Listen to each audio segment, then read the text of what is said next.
like the last year, maybe the last 2 years, I felt that my mind, not that I didn't have control of it, but it was just a little distracted. It was easy for me to get distracted with things, even at work, right? Like, I mean, I would be focusing on one task and the phone, I would always be checking my phone and turning on the TV. I always had to have something going on in the background, right? And I think that's just, what do they call it? That reticular activating system or something like that, that just doesn't feel comfortable being bored, doesn't feel comfortable with not a lot of noise.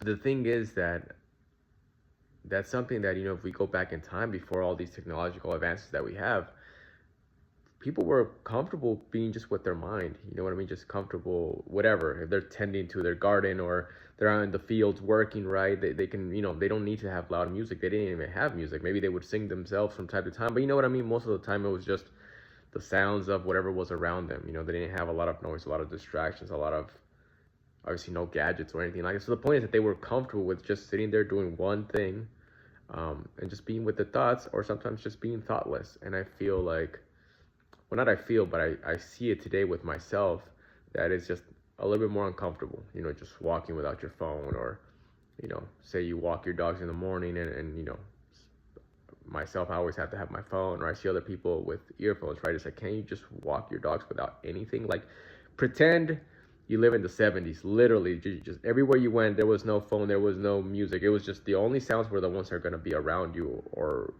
in whatever place you were going to go to. There was nothing that you could do to distract yourself. You had to be present. You had to be looking at people. The only distractions were actually the natural distractions of the world, right? Seeing a tree, seeing cars, seeing people, whatever it might be. And nowadays, it's just like, yes, we have that, but then we also have this little thing in our pockets that is the biggest distraction of them all, right? I mean, distracts you from whatever's going on. People get hit by cars, or walk through poles or something like that, because they're so focused on their phone. I mean, people are not even able to wait 15 seconds to cross the street, because they have to be on their phone all the time. It's just like, can you just be without your phone? And that's something that I've struggled with for a long time. So anyways, it's just one of those things that it doesn't make me feel good. It makes me feel scattered. It makes me feel spread thin. It just doesn't make me feel fully present. And also, I can tell by the people around me, like, hey, you're not present, bro. Like, you're not here. Or, hey, what did you say?